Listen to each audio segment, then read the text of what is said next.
teman-teman, perkenalkan nama saya Valentino Patiploy dan di sini saya akan menjelaskan tentang konsep limit fungsi. Limit fungsi merupakan nilai yang didekati oleh sebuah fungsi saat inputannya mendekati suatu nilai tertentu, tetapi tidak selalu sama persis. Limit digunakan untuk memahami perilaku fungsi di sekitar suatu titik, termasuk titik yang mungkin tidak ada dalam domain fungsi, atau saat inputannya menjadi sangat besar atau mendekati tak terhingga. Keberadaan limit pada suatu titik bergantung pada kesamaannya antara limit kiri atau pendekatan dari nilai yang lebih kecil dan limit kanan pendekatan dari nilai yang lebih besar. Kedua yaitu menjelaskan tentang teori limit.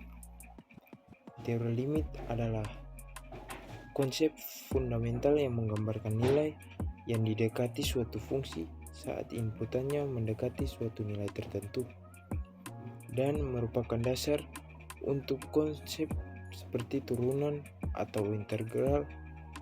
Limit memungkinkan kita menganalisis perilaku fungsi pada titik-titik tertentu, termasuk yang tidak terdefinisi, serta memahami konsep perubahan sesaat atau kontinuitas dan integral. Konsep dasar pendekatan limit mengukur nilai fungsi f(x) f ketika variabel independen x mendekati suatu nilai, misalnya c. Kedua yaitu limit kiri dan kanan.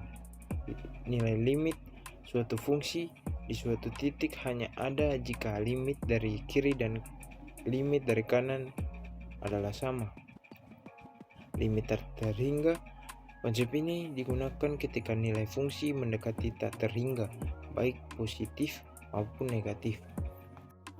Yang ketiga yaitu sifat limit.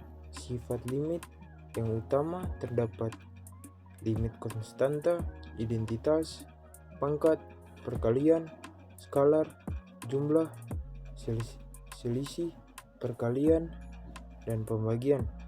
Sifat-sifat ini digunakan untuk menyederhanakan perhitungan limit dengan memecah fungsi yang kompleks menjadi bagian-bagian yang lebih sederhana. Yang keempat yaitu limit tak terhingga. Limit tak terhingga dalam konsep kalkulus yang mengkaji kecenderungan suatu fungsi f(x) ketika nilai variabel x mendekati nilai yang sangat besar atau positif tak terhingga, atau sangat kecil atau negatif tak terhingga. Konsep ini juga digunakan untuk menentukan asimtot horizontal dari suatu fungsi, yaitu garis horizontal y sama dengan L yang didekati oleh fungsi f(x) ketika x bergerak menuju tak terhingga. Yang kelima yaitu limit sepihak. Limit sepihak atau limit satu sisi adalah nilai yang didekati suatu fungsi ketika variabel mendekati suatu titik tertentu hanya dari satu arah, yaitu dari kiri atau limit kiri dan dari kanan atau limit kanan. Notasi untuk limit kiri dan adalah lim x atau c kurang fx, sedangkan untuk limit kanan adalah lim x atau c plus fx. Sebuah limit fungsi di suatu titik ada jika dan hanya jika nilai limit kiri dan limit kanan bernilai sama.